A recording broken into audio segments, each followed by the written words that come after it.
So who's in your wallet? Might not be who you want it to be. I find the world's full of people trying to get into my wallet. They're always trying to take something. So today we're going to look at some wisdom from Proverbs about the evils associated with the love of money. And I hope by the time we're done, all of us will have gained some wisdom. Wisdom that will help protect us from ourselves being taken advantage of by the people who want to take our money through unscrupulous means. Now, there's a lot of scammers out there, people on the take, and you must watch out for them. Of course, we can also learn from this information because as followers of Christ, we want to make sure we don't become one of them. And so this kind of goes both ways. We will see that wisdom will teach us today how to avoid this form of wickedness. We're going to actually begin in 1 Timothy chapter 6, verse 10, where Paul writes, "For the love of money is a root of all kinds of evil, and by craving it, some have wandered away from the faith and pierced themselves with many griefs." How far will those who love money go to obtain the money that they love? How far will they go? Some have left the faith, Paul tells us. They've left the faith because of their love for money. For them, it became an idol and it stole them away from Christ. Others have inflicted many painful wounds upon themselves in the pursuit of money. You don't want to be one of those people. You don't want to suffer that loss. So Proverbs deals with the subject a fair amount and gives us some wisdom on how to deal with financial issues. So today our focus will be on the point where the pursuit of money becomes wickedness. How to avoid falling into that trap and how to keep yourself from being robbed by people of this world who love money more than they love you. People who love money, who worship it, who trust it more than they trust God, often have this fallacy, this thought that if they just had enough money, it would solve all their problems. I'm going to tell you that's not true. In fact, having money comes with a set of problems all of its own, starting with once you have it, everybody wants to take it from you. Okay. In Scripture, we find that it's not wrong to have money. The Bible is not against money, but we always need to make sure that we keep money in its proper place. It's been said, and I think this is correct, money is a good servant, but a horrible master. Make sure you keep it in its place. Jesus is to be the master. So, you want to make sure that you keep money in that proper perspective. Proverbs chapter 16, verse 8, we read this. It says, "Better a little with righteousness than great income with injustice." Proverbs 19:22, "What is desirable in a person is fidelity. Better to be a poor person than a liar." Proverbs 22:1, "A good name is to be chosen over great wealth. Favor is better than silver and gold." Proverbs 28:6, "Better the poor person who lives with integrity than the rich one who distorts right and wrong." Your integrity, keeping the stain of sin off your life and protecting your reputation, not to mention avoiding God's wrath, is more important than making money. It's more important than making money. God values who you are. That is your character, more than he values what you own. He's never impressed by what car you drive or what clothes you wear. God's not impressed. It's better to be a poor person living in the way that pleases God than to have all the money in the world and face his judgment. You want to make sure you're on the right side of this issue. It's not that money's wrong, but you want to make sure God is first. Now, a lot of people think how they make money won't matter just so long as they give God some of it. I think the mafia is big into that thought. Okay. Those people could not be more mistaken. This is Proverbs chapter 21, verse 3. "Doing what is righteous and just is more acceptable to the Lord than sacrifice." See, God is interested in you doing what is right. He wants you to be a righteous person. He wants you to be a just person. He's interested in that more than what you might donate to his cause after you've done what is wrong. God doesn't need your money. He wants your heart. He wants your heart. You cannot make up for sinful means of making money by giving some of it away to charitable causes. It doesn't work that way. God won't accept that. The sacrifice is not valued as much as righteousness and justice. That's what he wants from you. Righteousness and justice. He wants your heart to be pure and for you to do what is right. Furthermore, I believe we would see in Scripture that those who pursue money in the wrong way find that it's not nearly as beneficial as they expected. Proverbs chapter 10, verse 2, we read this, "Ill-gotten gains do not profit anyone, but righteousness rescues from death." Proverbs 13:11, "Wealth obtained by fraud will dwindle, but whoever earns it through labor will multiply it." Sin is often pleasurable for a season. But like all sins committed to fatten your wallet will eventually lead you to misery. Won't last. Money made the wrong way won't truly benefit you in the long run. Furthermore, you don't tend to value what you didn't work for. So people who get money the wrong way usually don't know how to make use of what they have because they didn't earn it. There's actually a value in the process of earning money that gives you incentive to correctly use the money that you have earned.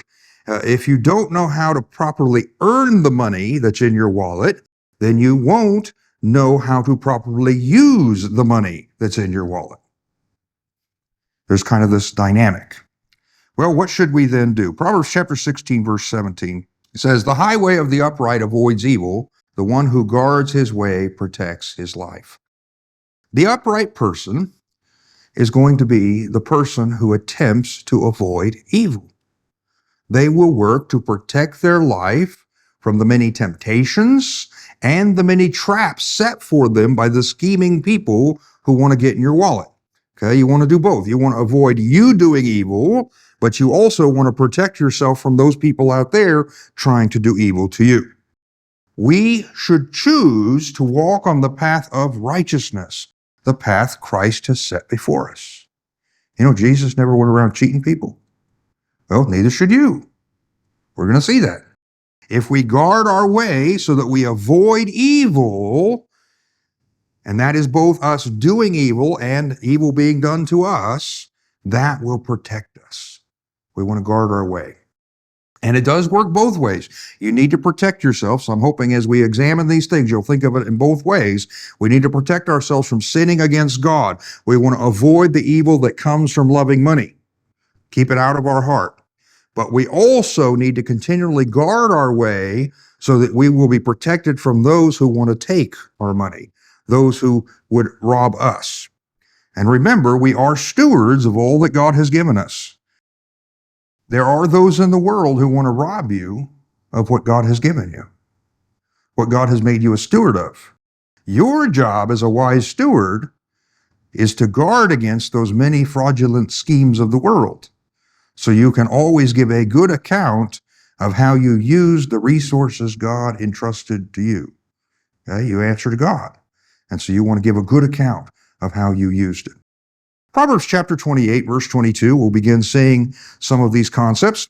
Says, "A greedy one is in a hurry for wealth. He doesn't know that poverty will come to him." A greedy one is in a hurry for wealth. See, wealth is built over time by hard work and wise money management. That's the way you get wealthy. Hard work and wise money management. Any plan to get rich quick is going to be sinful at its worst and risky at its best. Meaning that if things go wrong, and they probably will, you're going to find yourself suffering all those pains of people who love money. Paul described. They've suffered many pains. Why? Because they're out there pursuing that quick get rich quick scheme. I heard about a boy who saw an ad in the paper, and the ad said, Easy, guaranteed way to make $1 million. Send $5 to this address, and we will send you a copy of our surefire money-making plan. And so this young man, he sent in his $5, and he waited, and he waited, and he waited. And finally, a letter came in the mail, and it said, a guaranteed way to make money is put an ad in the paper saying, easy, guaranteed way to make $1 million. Just send $5 to my address, and we will send you a copy of our surefire money-making plan. Yes, it's a scam. Easy money is almost always fake money. If you want something in life, you must do the hard work of earning it. If you won't do the hard work of earning it, then you probably won't ever have it. One of the first ways you can protect ourselves, that we can protect ourselves from financial foolishness, is by guarding ourselves against things that sound too good to be true. Okay, if your heart is jumping up saying, hey, I want this quick, easy money, guard yourself against that impulse. And then examine every offer looking for the catch. Examine it before you jump. Look before you leap. You know, if you get an email from a wealthy widow who you've never met, and now out of billion people on earth, billions of people, wants to give you all her money, you just need to send your bank account information and a small fee for the transfer. It's a scam. I've got several of those emails. Don't let your desire for that easy money blind you to the risk. Instead, protect yourself by watching for the trap. And one of the baits they'll try to lure you in is easy money. They'll also try and intimidate you. I get a weekly notice about my, OneDrive going to be cut off because my payment's overdue. It's a scam. I don't have any overdue payment. And if my pictures were going to be cut off, they would have done it months ago with all these weekly notices. It's a scam. Maybe you've got the text to the thing, your toll dues, that you're supposed to pay for the toll road is overdue. There's no toll roads in Arizona. It's a scam. Okay, people will come up with all kinds of things. They'll try and lure you, they'll try and force you with fear, or they'll try and lure you with the temptation of easy money. Watch for the trap. Be aware. Now, in Proverbs, it explains several specific ways that people do try to rip each other off. These are sinful practices that we as believers must not participate in, but they're also practices that in the world, we need to be constantly on our guard against. They do participate in these things, and so we must guard against it. You have to guard yourself against being tempted by the desire for easy money that you didn't work to earn, but you must also guard against the person who will try and take advantage of you. If you're an honest person, people of this world will often think you're gullible. Okay, if you're an honest person and they see you as an honest person, they'll think you're gullible. And so they will try to take advantage of you. One of the areas where people will try and take advantage of others to take their money is in the area of weights and measures. Now, I know that sounds boring, doesn't it? Okay, but follow with me. You'll get this. Here's what God's word has to say on the subject of weights and measures. Proverbs chapter 11, verse 1. Dishonest scales are detestable to the Lord, but an accurate weight is his delight. Proverbs 16:11. Honest balances and scales are the Lord's. All the weights in the bag are his concern. Proverbs 20:10. Differing weights and varying measures, both are detestable to the Lord. Proverbs chapter 20, verse 23. Differing weights are detestable to the Lord, and dishonest scales are unfair. Now, this is a reoccurring theme in the Bible. What God is condemning is the use of dishonest weights and measurements when describing a product so that you can get the customer to pay more than the agreed upon price. They cheat to get more money than you agreed to. Now, God gave Israel a standard of measurements, their standard of measurements, and they were kept at the tabernacle or later the temple, and everything was to be based upon them on a national scale. Our culture tends to have all that controlled by the government. Now, here, let me give you an example.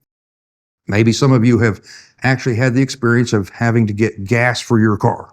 Anybody done that before? Okay. Thought maybe a couple of you might.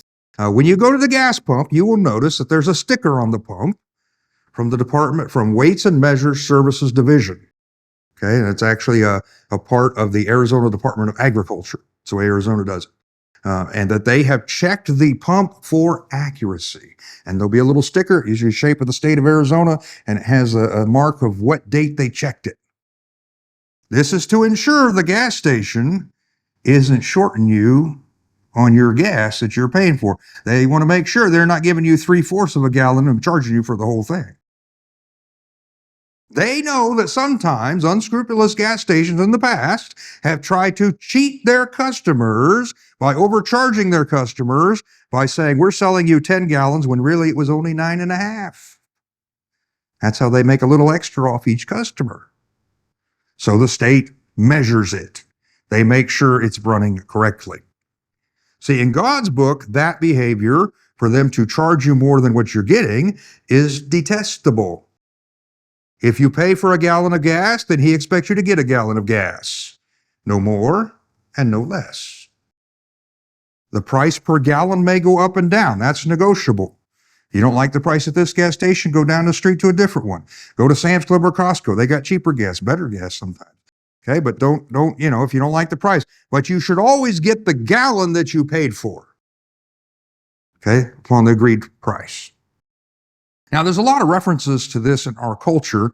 It's actually a concept of people cheating on measurements. It's really bigger than we might think of, and people will cheat to make a bigger profit. Back in the day, they would say that some butchers had a heavy thumb. Okay? Now, I know some of you are probably too young for this one. Bear with me, follow with me for a second. You may catch this if you watch an old TV show.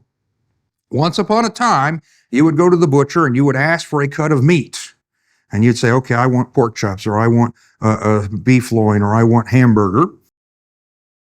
And then they would get the meat that you wanted. Meat was sold by the pound, just as it is today. You go to the store, you buy it by the pound. But back then, it wasn't all packaged up for you in advance like it is today. Back then, you ordered the amount you wanted. You tell the butcher, I want 3 pork chops. Okay, today you walk into Walmart and say, I want 3 pork chops. They're going to look at you weird. I mean, you got to buy whatever they have in the pack. But back then, you ordered the amount you wanted, and now they force you to buy whatever amount they want to sell. I'm sure that's just, right? Better system. They would weigh it out on a scale to the requested amount, but a dishonest butcher might have his thumb on that scale pushing it down so that what you're actually getting is less weight than what you're paying for. They would make the scale seem heavier than it was. Now, it might only make an ounce or 2 difference, but they're charging you for meat you didn't get. Now, I looked this up, and I guess today the method they use, instead of putting their thumb on the scale, is they might try injecting water into the meat to make it heavier. So if you see watery meat, that's probably why. God says that's unfair. That's detestable. That's unjust. You're cheating people. Another thing that used to be more common was something called setting back the odometer on a vehicle. Maybe you've heard of that one. People, when selling a car back in the day, they'd sometimes change the mileage so that it looked like it had been driven less than it really had. That increased the value of the car. They could sell it for more money. God says that's unfair. You don't do that. Maybe a modern example we can relate to of having a price quoter, but then they're switching it out on you is, you might see the price on the shelf, but when you get to the register, it rings up at a higher price. I found this happens more frequently with sale items that they accidentally didn't get put in at the correct price, the new sale price. Simple solution. If it's on sale, take a picture of the price tag. I get to the register, I got the picture of the price tag with me. You say, well, it may not be. That's true. 90% of the time, they got it right. But there's that other 10% of the time. But they're promising an item, and they're slipping in a different price. If you catch them, they'll correct it. But how many people don't catch it? Lately, I've noticed something in a national chain of stores that's known for low prices. I won't mention them by name. But interesting thing, no matter which store I go to, they've stopped showing the price and the item on the customer display at the register. It just says welcome. It doesn't tell you what they're ringing up. There's nothing for you to see what they're charging. Why do they do that? So you won't know what rang up, if it's right or if it's wrong. You don't know until after you finished the transaction and got the receipt. You say, are they doing it purposely? Well, they may not be purposely ringing it up wrong, but they're purposely making sure you don't know about it. Furthermore, a lot of them now, they say, hey, you can get your receipt by email. Yeah, then you won't know what you were charged till you get home. Think about that. If you check your email. Don't be fooled into thinking that because businesses are large or because they're small, family businesses, that they will always treat you honestly. We are in a world of sinners that are in rebellion against God. And the majority of this world does not hold to biblical values. And many of them love money and will cheat you if they get the chance. Beware. Kind of buyer beware moment. Another area we specifically see God dealing with this is people who would move markers to steal land. Proverbs chapter 22, verse 28, we read, don't move an ancient boundary marker that your ancestors set up. Proverbs 23, 10 and 11, don't move an ancient boundary marker and don't encroach on the fields of the fatherless, for their Redeemer is strong and he will champion their cause against you. Now, Israel had land ownership. I mean, that's not a foreign concept to us. Now, you'll remember back when they entered the promised land, they divided it up so that each tribe got their piece, and then within the tribes, each clan, and then within the clans, each family. And so everyone had their land, and the land would stay in their family. So if you wanted to steal land, one of the ways you could do it is you go over to where the border between your land was and move the boundary markers. Okay, they would have boundary markers like a fence or a stone that would show this is your side and this is our side. Well, if you move that, then it makes more of it your land and less of it their land. You can steal the land that your neighbors had. This would be like a neighbor or a developer intentionally moving a survey marker or an iron pin, a concrete monument, a survey stake, so that they expand their yard to build their fence on the neighbor's land, or even claim a valuable piece of land for their new structure. They're moving the marker that shows the boundary between the properties. And that's how they steal land. Perhaps a more modern version of this would be to create a fraudulent land survey. You know, you could hire a dishonest person. A dishonest person might hire an unlicensed surveyor, or even a licensed surveyor who's willing to falsify the survey. You know, slip him a few bucks, he might change the border. The fraudulent survey that could be used to claim a larger piece of land, potentially leading to the property being sold with incorrect boundaries. However, in our society, we actually have a thing called adverse possession laws, which allow a person to claim ownership of the land that they have openly and continuously used for a certain number of years, even if it legally belongs to someone else. You might call this squatter's rights. A person might intentionally build a fence, a shed, landscaping past their property line, knowing that if the true owner doesn't challenge it, in time, eventually, it could become theirs. It's a way to steal land. Don't move the boundary marker. Honest boundaries. On a larger scale, a powerful entity like a corporation or even a local government might use deceptive practices to acquire land. Eminent domain, maybe. This could involve misrepresenting boundaries of the public project. It could involve confusing legal documents, or even taking advantage of a landowner's lack of resources to fight the battle. See, sometimes people will deliberately do you wrong, hoping you won't have the financial ability to fight them in court. Big companies work that way sometimes. Governments can work that way sometimes. In the statement that's made here with this concept, it says, don't encroach on the fields of the fatherless. God was specifically warning against the powerful using their ability, their advantage, to try and steal land from someone that's weaker. The orphan and the widow, the fatherless, they were generally considered the weakest people in society, the most vulnerable. They have no one there to protect them. And so God says, you better watch out because he's the one that's going to protect them. If you're stealing their land, you're going to answer to God for it.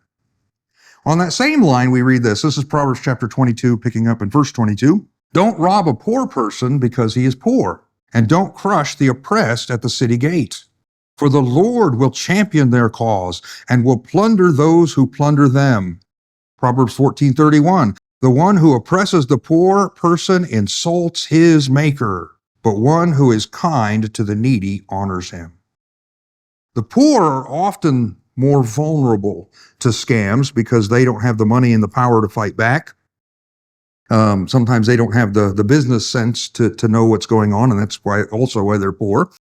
But I've got news. God champions their cause. If you're out there deliberately trying to take advantage of the poor, he has the power to fight back for them. Maybe an example of this would be hiring children or illegal aliens to work on your pot farm so you can pay them less than the going wage. Or hiring a homeless person and then paying them less than they deserve, or not paying them at all because they don't have any way to make you pay. God says he'll avenge them. We are told not to take advantage of people just because they are poor or powerless. The poor person who was made in God's image, just like you and I were, they're still in God's image. They're still valuable to God just as much as the rich person. To oppress the poor is to insult his maker. God takes it as a personal, direct insult when you oppress the poor, when you take advantage of a person simply because they're poor. On the other hand, God also takes it personal when you show kindness to the poor, someone who can't pay you back. And he will reward you for that kindness, shown as though it were shown to him personally. God takes that serious. Another financial sin we find is bribery, using money to get what you don't deserve or to get out of facing consequences that you do deserve. Proverbs chapter 15, verse 27, we read, "The one who profits dishonestly troubles his household, but the one who hates bribes will live." Proverbs 17:8, "A bribe seems like a magic stone to its owner. Wherever he turns, he succeeds." Proverbs 17:23, "A wicked person secretly takes a bribe to subvert the course of justice." Now, bribery hasn't changed much in 3,000 years. It's still the same concept, and it's one of those sins that takes two to tango, okay? I mean, you have to have the briber and the bribee. But if you offer people with power, they have the power to make a decision, and you offer them money or you offer them presents to influence their decision, it's a bribe. And God sees it as dishonest. He also sees it as dishonest if you take money to change your opinion or your decision, or to use, money for hire that you're going to go out and do things for people that you should not be doing. An awful lot of politicians are going to be in trouble. God frowns on bribery. And really, bribery comes down to this. If you're giving someone something of value to change their decision in a way that gives you an unfair advantage over everyone else who didn't give them that gift, then it's a bribe. And God says it subverts justice. It corrupts society. It's unfair. Everyone should be treated fairly. Decisions for society are to be based upon justice, not payment. The rich who can pay more shouldn't get a better deal than the poor who can't. We should all be treated equally in the eyes of justice. Now, in all of these sins of the wallet, I think the bottom line comes down to this. God expects you to be honest and treat people fairly. God expects you to be honest and treat people fairly. In your business dealings, you're to play by the rules and not to cheat so you can unfairly make a profit at someone else's expense. However, we also need to realize and recognize that we live in a world where money is the most worshiped God. People may not admit it, but that is where most people worship, at the temple of the almighty dollar. The people of this world love money, and many of them will lie and cheat and trick you in order to trick you out of yours. You need to always be on your guard and watch for them cheating. Don't foolishly think that the sinful people of this world who worship money will give you a fair deal. They won't. They'll take advantage of you if they can. Perhaps we need to take to heart the words of Jesus. This is Matthew chapter 10, verse 16. He said, "Look, I'm sending you out like sheep among wolves. Therefore be as shrewd as serpents and as innocent as doves." We are like sheep among wolves, walking the Lord's path, walking the way He wants. But we're doing so in a world run by sinful people. The society around us is run by sinful people. And this will require us to be wise. It's a good reason to study Proverbs. Get some wisdom. Be wise as to the ways of the world so you won't fall into the many traps that they set for you. It also requires us to be innocent, to be pure, because we're to continue walking in the light of Jesus. It doesn't matter what the rest of the world does. We must do what is right. We must do what is honest. We must do what is fair, what is just. We represent Christ. We're going to walk in His light. Now, maybe as I've shared these things, these are different concepts of financial sins. Maybe you find that you've committed one of these sins of the wallet. Maybe you've put one over on someone so that you could unfairly take some of their money so that you could get a better deal. If that's in your past, well, what should you do? Firstly, stop doing it. Stop doing it. That's the first thing. If you're going the wrong way, you need to turn around and go the right way. Okay, even if you all the way up to this day, maybe you've been going all these years and not realized God said don't do that. Well, today you know, stop doing it. Start going the right way. Be honest with people. Give them a fair deal. I'm not saying let them walk all over you. I'm not saying give them what they don't deserve, but I am saying give them what they do deserve. Be fair. However, you may also need to confess the wrongs you've done. Proverbs chapter 28, verse 13, we read this. It says, "The one who conceals his sins will not prosper, but whoever confesses and renounces them will find mercy." Healing often requires confession. Healing requires confession. If you've been cheating and stealing, then you need to go back and get things right. You need to confess your sin. You need to renounce your sin, firstly to Christ, but you may need to go back and cause restitution to happen with the person you've wronged. A great movie, if ever you get a chance to watch a movie, it's a Christian film called Flywheel, and it's a really good movie. It's about a dishonest used car salesman. And in that, do I repeat myself? Dishonest car salesman? It's kind of the same thing, but okay. And in this movie, he is like the most dishonest used car salesman you could ever find. But then God gets a hold of him. He sees where his life's going. He sees the damage he's doing, and he repents, and he goes honest. He starts dealing straight with people. He starts going back and making up for the things he did wrong. And he finds that going straight was not an easy road. But in the end, it was well worth it. In the end, it was worth it. It's a great movie. If ever you get a chance, it's a good Christian movie. But he finds that the person who confesses and renounces his sin, that's the person who finds mercy and truly prospers in the end. Because in the end, he becomes successful car salesman because people can trust him. Now, a second thing we need to do is we need to guard our heart by changing what we want in life. And here I'm going to move from preaching to meddling just a little bit, but we got to change what we want in life. Don't love money. Love God. Don't desire to get rich. Desire to become godly. Proverbs chapter 30, beginning in verse 7, we read this. It says, "Two things I ask of you, don't deny them to me before I die. Keep falsehood and deceitful words far from me. Give me neither poverty nor wealth. Feed me with the food I need. Otherwise, I might have too much and deny you, saying, 'Who is the Lord?' Or I might have nothing and steal, profaning the name of my God." Do you pray for God to make you rich? If you are, you're probably heading for trouble. See, in Proverbs, the wise person, what we see him praying is that God will keep him from poverty or wealth. Give him what he needs.